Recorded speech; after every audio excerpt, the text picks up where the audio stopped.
A few schools here in the border city had a special guest come in today to continue to spread the message of Terry Fox's legacy.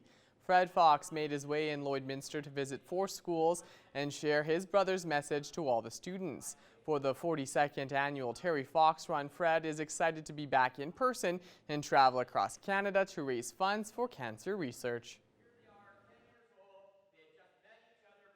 9,000 schools across Canada are all involved with the Terry Fox Run this month in September and into October. So it's great to be able to come here, share Terry's story, hopefully inspire them a little bit in what Terry did, and help them maybe kick off their fundraising for cancer research, because that's what Terry wanted all of us to do.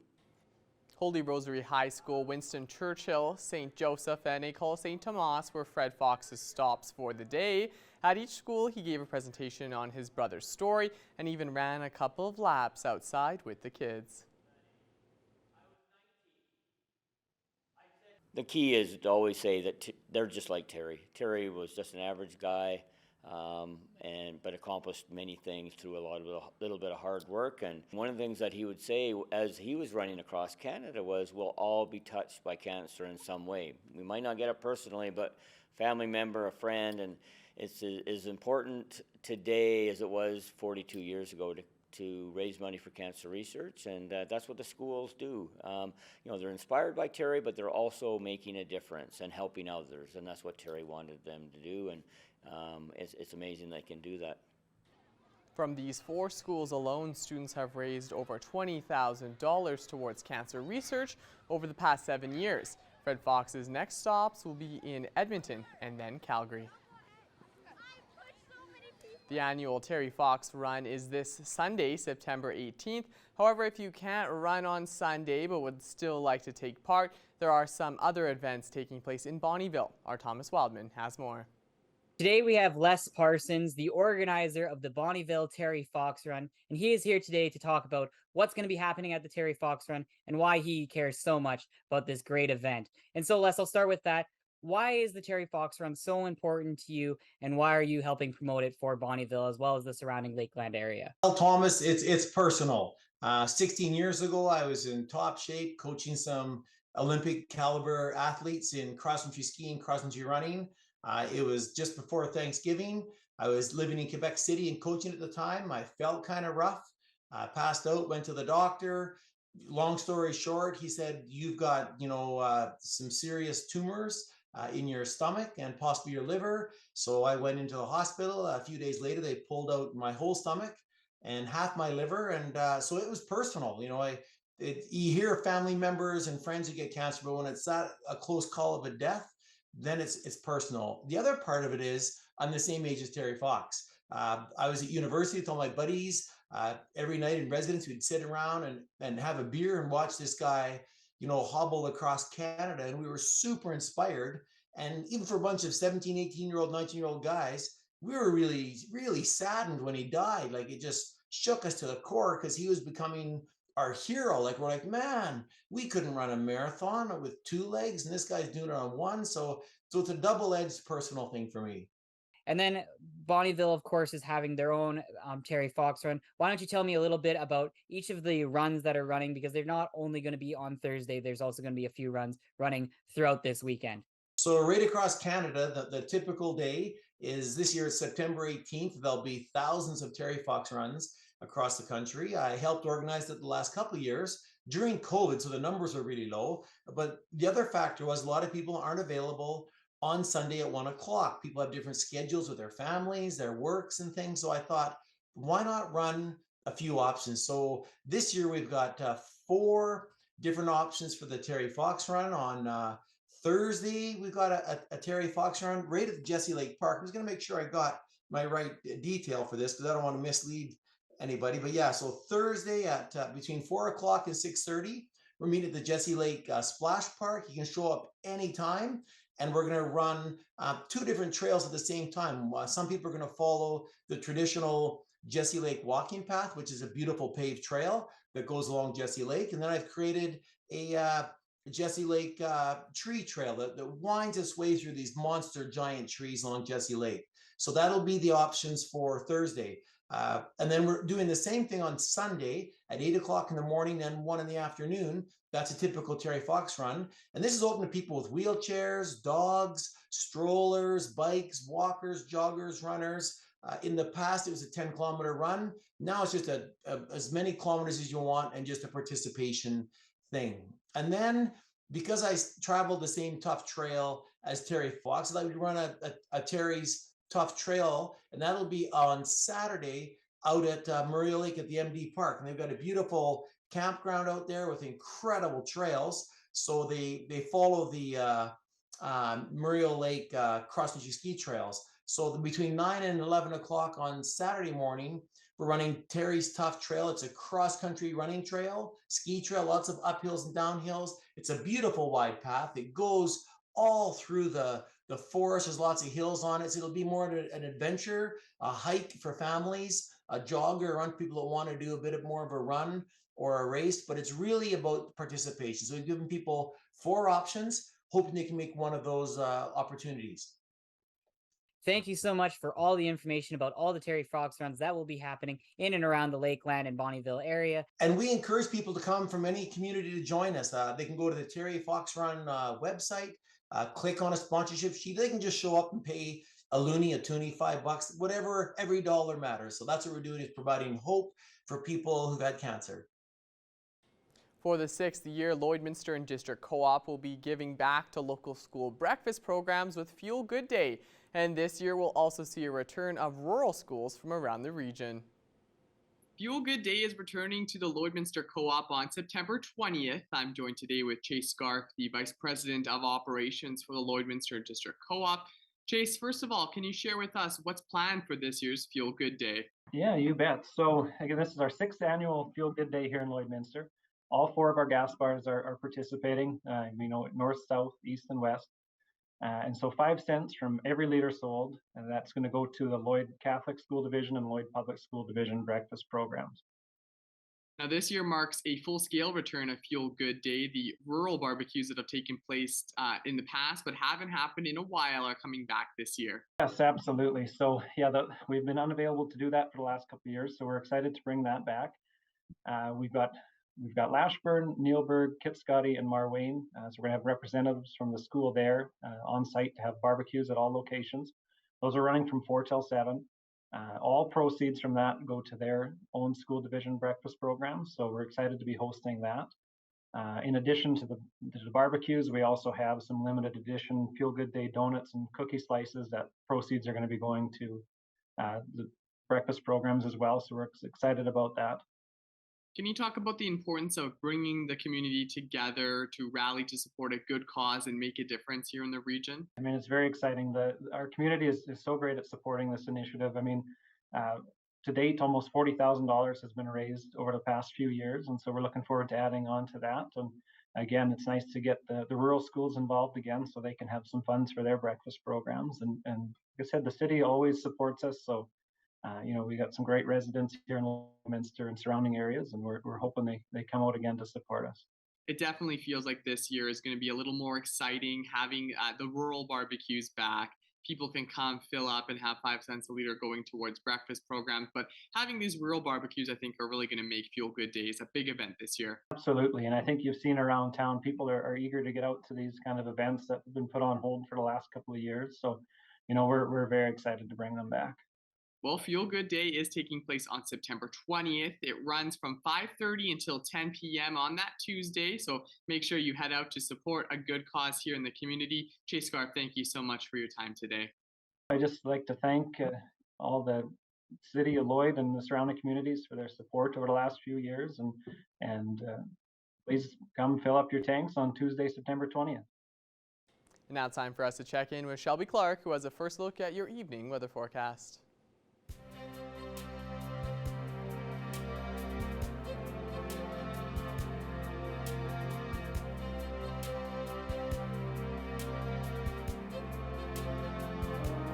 Thank you so much, Mr. Jason Mackey. Yes, now taking a first look at your weather forecast here in the Border City. Unfortunately, as we expected, we are seeing a much gloomier day today, sitting at that 17 point right now.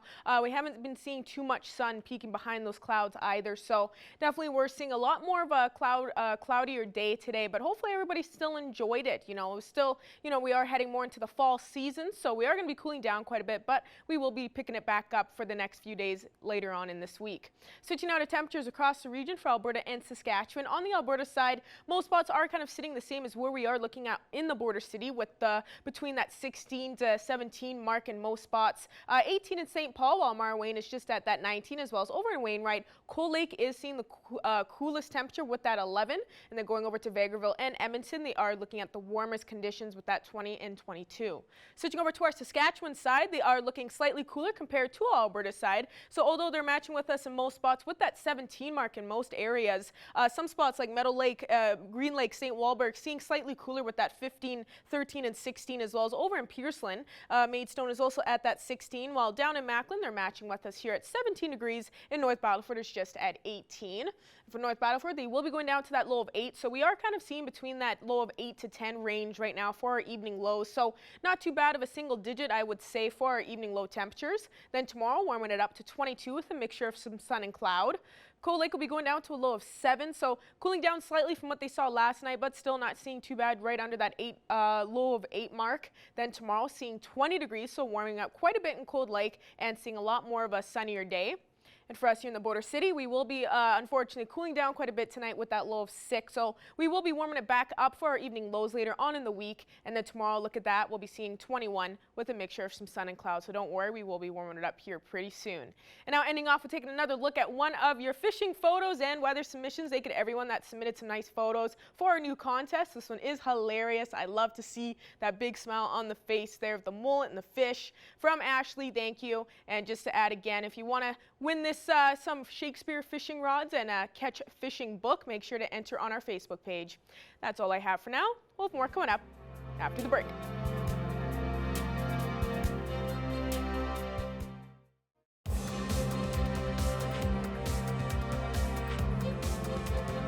A local archery club showcased some new features to their site this past Sunday. Our Adel Ahmed went down to the location to check it all out.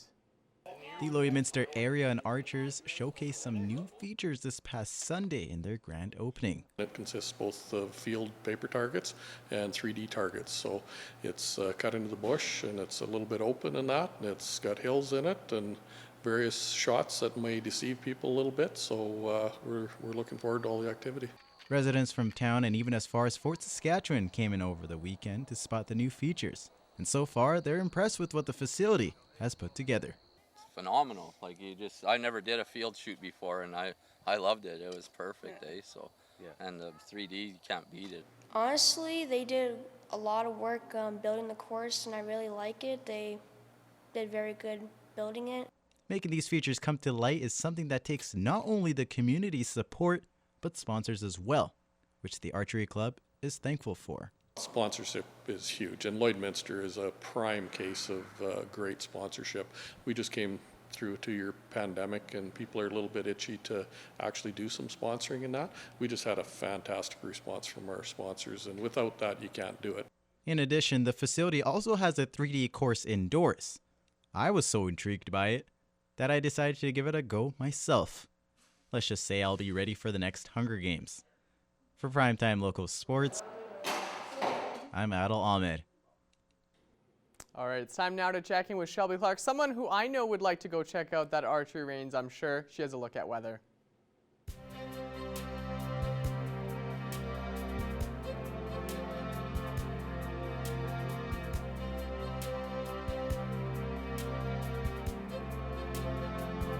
Thanks so much again there, Jace. Yes, I definitely think I will be going to check out that little archery place there. He said he's going to be ready for the next Hunger Games. I'm going to be the next Katniss. Just wait.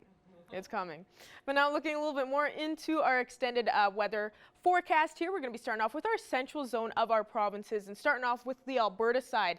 Now, as you can see, we are seeing slightly warmer temperatures than what we were looking at yesterday. Most spots just seeing past that 20-degree point. Rocky Mountain House and Red Deer looking slightly cooler with that 15 and 16. The rest start to warm up from there. Edmonton and Athabasca both just reaching 20, 21, 22 for Edson and Whitecourt, and over in Jasper, they are seeing the warmest with that 23, and Cold Lake is still quite cool down with 12.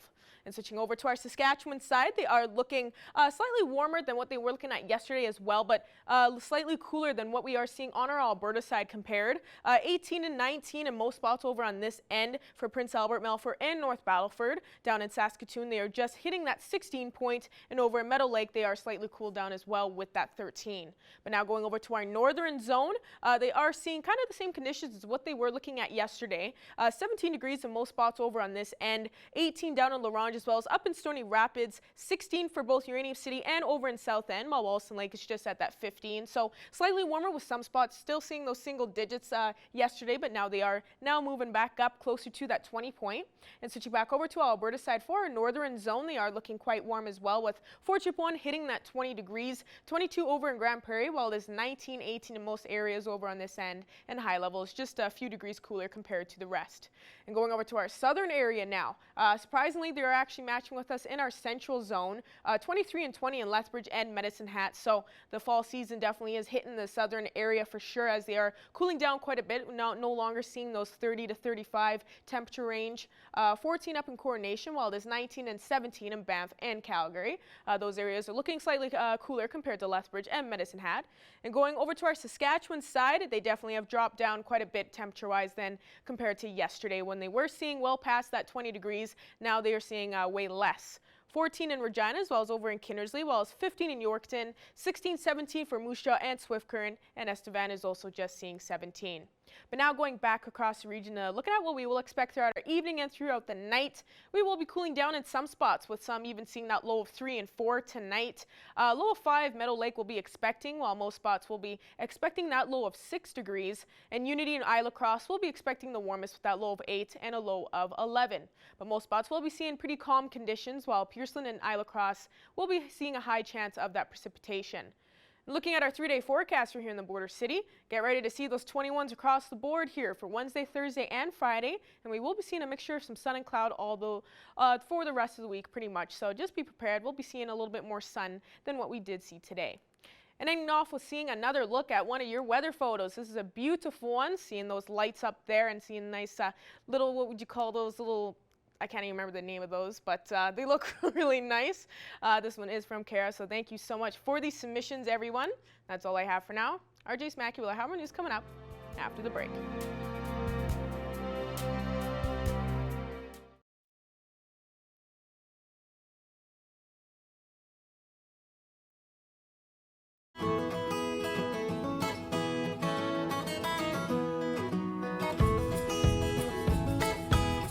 Welcome back to this edition of Pet Project, everyone. We're joined in person with Nicole, so very exciting, new format, new way of doing things. Really looking forward to getting here in person and actually getting to see some of the animals. So, we'll parlay right into it. So, Nicole, I'll let you introduce our guests for the week here. So this here is Tilo, this big guy. He's about 5 years old. We believe he's a St. Bernard Mastiff mix. And this is his little sister, Emma.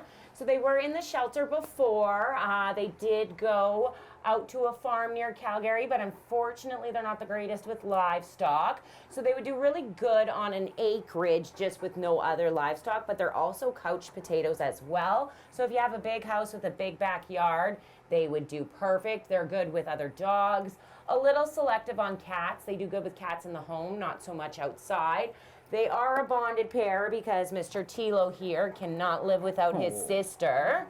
But yeah, they would make a good addition to any family, good with kids. They grew up with children, so very lovely dogs. Absolutely. So perhaps, if you have an acreage or a farm that doesn't have any small livestock, I'm sure they'd be fine around cattle, of course, right? But these guys, they're pretty big dogs and they can play a little rough, which is understandable, but they're so sweet, honestly. Absolutely just gentle giants, so nice. So, if you think that you have, the special care to take care of these two special animals, then certainly reach out and get in contact because they are wonderful, just so lovely. Perfect. Well, we'll parlay into our next topic of conversation, which is an upcoming event this weekend. So once again, Nicole, I'll let you just kind of give people the details of what to look forward to. So yeah, we have the Lloyd Motocross is putting on a car show this Sunday. So I believe there's going to be lots of nice cars to look at, as well as some food, I believe some live music as well. And then we're going to have a booth there with some adoptable puppies. A couple months ago, we had about 10 puppies born in our care, and now they're all ready to go, spayed and neutered, vaccinated, and just looking for their forever home. So yeah, if you want to come meet them on Sunday, be a perfect chance to get to know them. Certainly, and we had discussed about that earlier. I told people to keep an eye out for when these puppies hit the market, and so officially, if you want to check them out, stop by this Sunday. It's going to be a great event. Lots to see, cute puppies, some cool cars, absolutely lots going on. So stop by, say hi, check it out. Perfect. And so, once again, I always like to close out our segment by, just kind of seeing what you guys are in need of as far as donations and things like that. I know people love to help out when they can. So, physical items, what are you guys looking for this week? So, puppy kibble. That's our biggest one. We can't seem to keep up. Now that we have the 10 puppies back, we're going through it like crazy. And we take any kind of puppy kibble. We're not picky. They have no issues. So, yeah, it can be anything from like no name brand to whatever, right? We can use anything, so. Perfect, there you go. So certainly, I've mentioned it before, but they have an Amazon wish list. So if you're really confused, you don't know what you're looking for, stop by, check that out. Otherwise, you can always stop by, the Pet Pad, maybe Walmart if that's where you're already doing your grocery shopping. Maybe pick up some kibble for those hungry puppies because I know they will be eating a lot in the coming weeks here. So perfect, well that's all the time we have for this week, Nicole, but I want to thank you for joining us. I want to thank Tilo and Emma for being so sweet, absolutely great dogs. So glad to meet you guys. So perfect, that's all we have for this week, but we'll chat with you guys again next week. Pet Project is sponsored by the Pet Pad. For total pet care, think Pet Pad.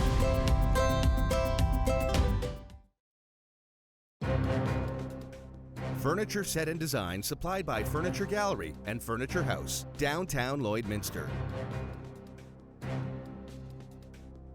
Happy to be joined today on Primetime Local News, Lawrence Gowan once again. Lawrence, we've chatted a few times now. You're always at a different location. Where are you today? We're in Huntsville, Alabama today, Stacy, and it's always nice to talk to you. I feel like we have a weekly call now, particularly. Well, you are in a place with much nicer weather than we're having here, as we chatted about, and you guys are heading this way in October, and in Canada in October, that can mean any type of weather, but we're excited to have you here anyways. Tell me about the tour, Lawrence. So this is the first Western tour that Sticks will be doing in about 10 years, maybe 12. I think the last time we did one, I think it was like 2010. I could be, but I'm happy to stand corrected, but I think it was that long ago. A full Western tour. We start in Victoria and it goes right across to Winnipeg, where we kind of cap the Western end of things. Do you want to know all the dates? I can tell you what they are. Well, yeah, and you guys aren't messing around with this. You don't have very many days off. We have hardly any days off. We've got 5 days left here in our summer tour, and then the next thing we start is October 5th in Victoria, BC, and the next day we're in Abbotsford, BC, and then we got Kelowna, British Columbia, then 2 nights in Calgary at the SAJA. What's that? The Saja. I think that's the Shaw, I believe. The Shaw. Oh, okay. Spelled it on the itinerary. Yeah. The Shaw. So we got 2 nights there in Calgary, then 2 nights at the similar type of venue, I believe, in Edmonton. And then we move on to Lethbridge, Saskatoon, Regina, Winnipeg. And that is the exhausting Western tour of Sticks that is long overdue, and we're really excited about it. Well, and tell me about who you guys are bringing with you on the tour. Another amazing act. Our special guest will be Nancy Wilson of Heart. She has Nancy Wilson's Heart is the name of the band, and it's a full band. And we actually did some shows with Nancy as our special guest in Las Vegas earlier this year. We had a residency there at the Venetian in late January, February. And we did a couple of weeks there. And Nancy came on and played with us. And that's where we kind of realized that heart music and Styx music seems to go very well together. And so she'll be doing the Canadian tour. So, Lawrence, if somebody hasn't been to a Styx show, or it's been a while since they've been to a Styx show, what can they expect? I assume you're going to be doing stuff from Crash of the Crown as well as some of the classics. You're going to always hear the classic songs at any Styx show. You'll never go to a Styx show without hearing, say, Blue Collar Man and Grand Illusion and Come Sail Away and Renegade and Too Much Time in My Hands and Fooling. Like there's a long Mr. Roboto. There's a long list of hits. But we will be able to play a longer set here. So there will be a few things from our latest album. Sorry, I can't turn these notifications off. Our latest album, Crash of the Crown, which went to #1 last year on Billboard's rock album chart. And so there's a little bit of that. And, they give me the stage for a little bit as well. There might even be a hint of some Gowan material tossed in there just to kind of keep me in shape. And are you going to be pursuing a solo tour after this one ends, or are you just going to take a break for a bit? We did it. Yeah, there will be a solo tour. We did our summer tour began beginning of June. We had 1 week off at the end of June. I did a Western tour. There was a Gowan tour where we played Calgary and Regina and Winnipeg and yeah. What was the other place? It'll come back to me in a second. Oh no, that was it. It was Calgary, Regina, Winnipeg. Yeah, then we played in Toronto. Yeah, okay. So yeah, it was fantastic to do that again. Yeah. And so, sorry. Oh, you asked me. Yeah. Yes. After the Styx tour in October, there will be a December Gowan tour in Southern Ontario, just covering Southern Ontario. do you ever, Lawrence, when you're on the road, just, you have so many days and so many shows back to back, does it get exhausting for you? Or is it just still so much fun after all of these years that it's not like work? It's never been like work, quite honestly, Stacey. I only ever had, this is kind of curious, but I only ever had, well, maybe two legitimate jobs, let's call them that. When I was finishing up at the Royal Conservatory, I always have the piano in front of me no matter where I am. When I was finishing up there, I actually had a job as for Baldwin pianos. And part of the reason I took that, it was only part-time, but part of the reason I took that was because I could stay in the store and play the pianos all through the night and get my full 6 to 8 hours of practice in for that, in that part of my life when I was like 18 and 19 years old. Prior to that, and this is kind of timely, I had one other job. I was hired for one day. It was Canada Day, and I was a clown. And I did require makeup. Maybe not anymore, but anyway, in full makeup, I actually got a chance in Toronto in Queen's Park. It was Canada Day. The Queen Mother was visiting, and back then you can imagine, security was not to the same degree that it is today. And I actually, dressed as a clown, was allowed to go up and open the door to her car as she entered, got out of the car for the Canada Day celebrations. So that was my other job. It was a one-day job. I don't think I was actually fired, but I was let go. Let's call it that. Well, Lawrence, everybody appreciates going out to the shows, and the work and the talent that you guys have is just incredible. So we hope to catch you when you're out here. Thank you again for chatting with us today. We really appreciate it, and good luck on the tour. I know Canadians are going to be so excited to see you guys. Yeah, I can tell. We're very excited to come and play a Canadian tour again, especially this one Canadian that's in the sticks. And so looking forward to seeing everybody. Great to talk to you again, Stacey. I'll talk to you next week. And enough with a quick look at your 7-day forecast. We will be seeing those 21s for Wednesday, Thursday, and Friday with a mixture of some sun and cloud. Seeing that 20 on Saturday, so we are going to be seeing a nice weekend ahead here in the border city. Then we will be slightly cooling down heading into next week, unfortunately, with those 15s next Monday and Tuesday. So just be prepared for a little bit of rain next week starting off, and we might be seeing a high chance of that precipitation this Friday. Awesome. Thank you so much for that, Shelby. And thank you for joining us for our first hour of Primetime Local News. Stick around. Our second hour continues next.